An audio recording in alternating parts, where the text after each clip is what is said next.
What's happening, folks? I'm Jonathan Murrieta. And I'm Emily Rasmussen. And you're watching 49er News. On this week's show, we show you lion dancing. And your 49er sports update. But first, over 100 students flocked to the unveiling of CSULB's Dream Success Center Monday. The California State System welcomed its fourth Dream Success Center, which is designed to help undocumented students financially, academically, and emotionally. Helen Zhao has the story. I'm outside the newly opened Dream Success Center on the third floor of the University Student Union.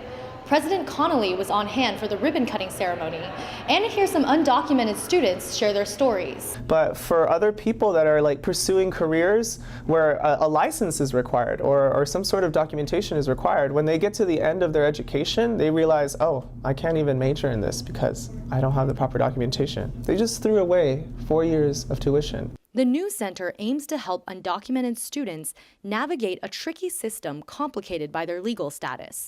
Ocampo learned his status at age 16. He was invited to compete in Europe on the USA track and field team. His mom said he couldn't.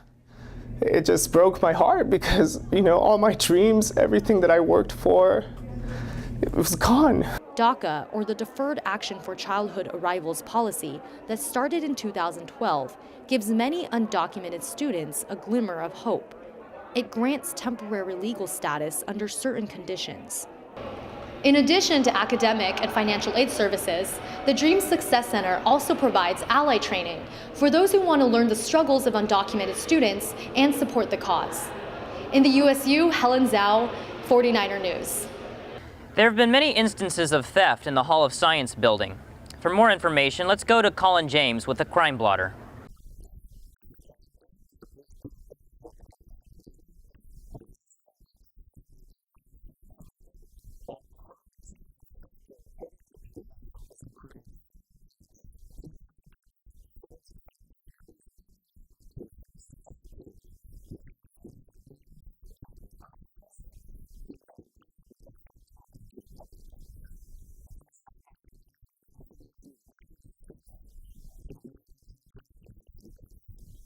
Chinese lion dancers paraded through campus on Tuesday in hopes of bringing good fortune to students trying to study abroad. 49er News caught the action.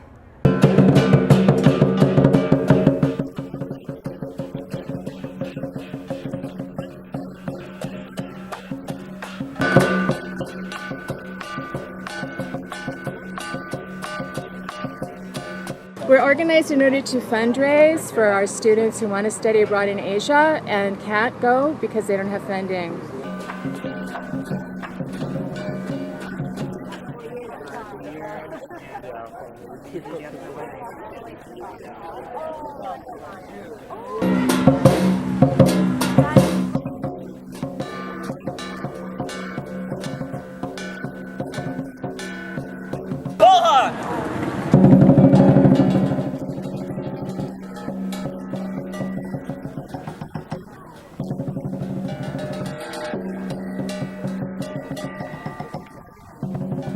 Thanks, Jesus.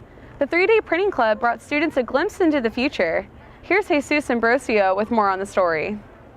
Long Beach Maker Society showcased the future of printing technology on campus. The group brought out dozens of its creations to show off what can be done with 3D printing.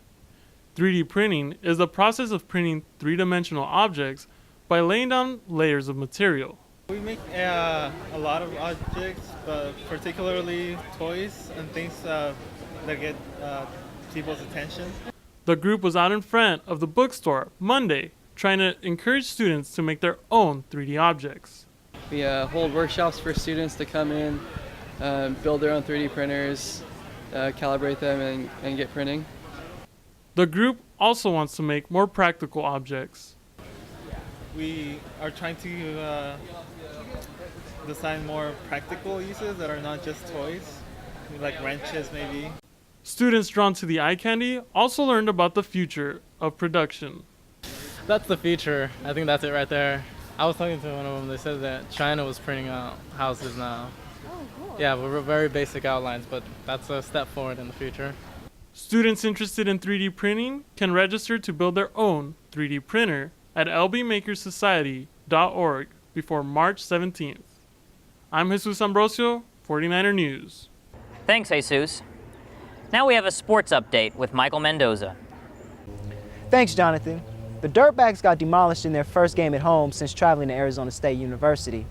San Diego State beat LBSU 16-1 at Blair Field Tuesday night. The Dirtbags are now 9-7 overall. Meanwhile, the sand volleyball season kicked off its season as Long Beach State beat Irvine Valley 5-0 to start the 2015 season. LBSU followed their win with a 4-1 loss to the Florida State Seminoles. Long Beach State will play 2 more matches this week. They have their home opener on Thursday hosting Pacific and CSUN. In basketball, the Long Beach State men's team will open the Big West tournament against Hawaii on Thursday. Long Beach split the season series against the Rainbow Warriors, with both teams winning at home. The tournament continues through Saturday at the Honda Center in Anaheim. Remember, voting for ASI elections start Friday. Students will be able to vote for ASI officers via email until March 18th. I'm Emily Rasmussen. I'm Jonathan Murrieta. Thanks for watching 49er News.